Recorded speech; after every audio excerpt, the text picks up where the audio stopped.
সকল viewers and সাবস্ক্রাইবার্সদের cooking স্টুডিওর পক্ষ থেকে ওয়েলকাম জানাচ্ছি। আজকে আমি চট্টগ্রামের ঐতিহ্যবাহী ডিশ মেজবানি গরুর মাংস করে দেখাবো।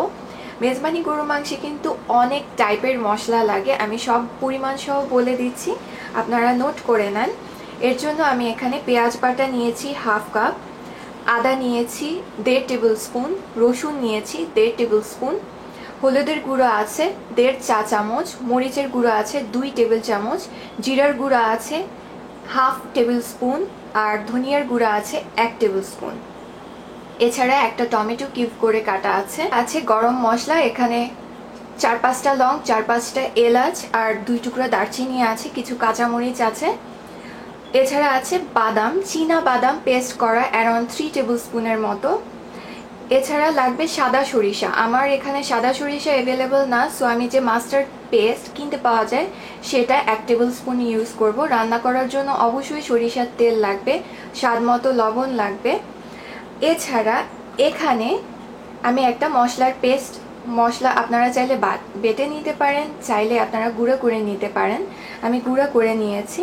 এটার মধ্যে আমি যা যা দিয়েছি সেটা হচ্ছে এলাচ 3টি, দারচিনি 2 টেবিল স্পুন, লবঙ্গ 3-4টা, গোলমরিচ আছে আধা টেবিল স্পুনের মতো, মেথি দিয়েছি 1 টেবিল চামচ, জয়ফল অর্ধেকটা আর জয়ত্রী 1 চা চামচ, আর রাঁধুনি আছে আধা টেবিল স্পুন।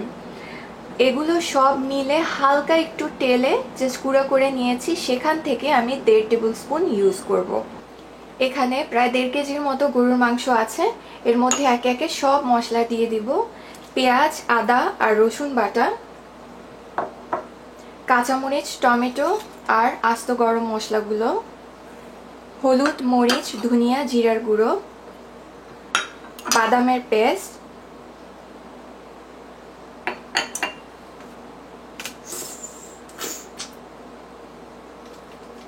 সরিষার পেস্ট, স্বাদ মতো লবণ, আর দিব হাফ কাপ সরিষার তেল।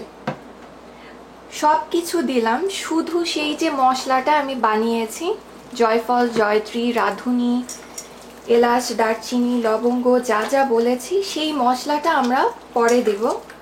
এটা আপাতত মাংসটাকে খুব ভালোভাবে মেখে তারপরে চুলায় বসিয়ে দিতে হবে। মাংসটাকে চুলায় বসিয়ে দিয়েছি মিডিয়াম আঁচে, এখন ঢেকে দিব আর প্রায় 40 মিনিট পরে ফেরত আসবো। এর মাঝখানে পানি দেওয়ার দরকার নেই, জাস্ট 1-2বার নেড়ে দিয়েন যেন নিচে পুড়ে না যায়, কারণ মাংস থেকে অটোমেটিকলি পানি বের হবে।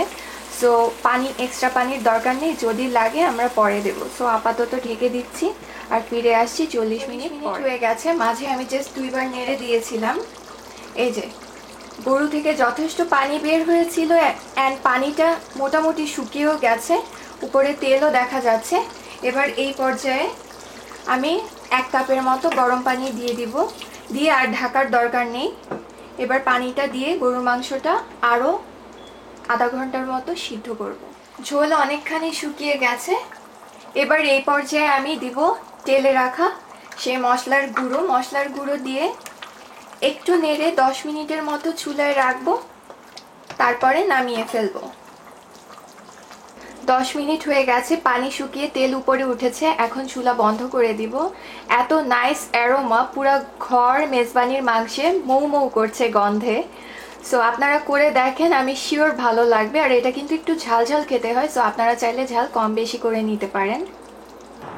তৈরি হয়ে গেল সুস্বাদু মজাদার ঐতিহ্যবাহী মেজবানি গরুর মাংস। করে দেখেন, সবার খুবই পছন্দ হবে। থ্যাংক ইউ এতক্ষণ সাথে থাকার জন্য।